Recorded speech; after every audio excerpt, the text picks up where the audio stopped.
Control করতে পারে না। হুজুরের এক কথায় হৃদয়টার মধ্যে নাড়া পড়লো।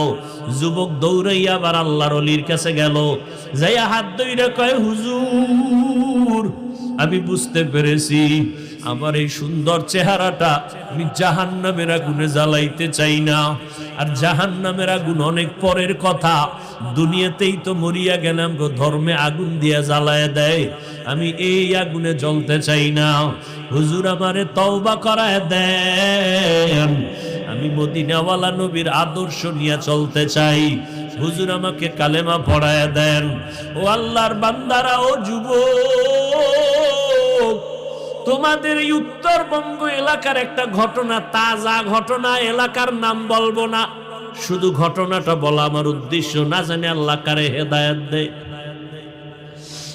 হেদায়েতের মালিক আমার আল্লাহ। ও যুবক বাবারা, যদি পারতাম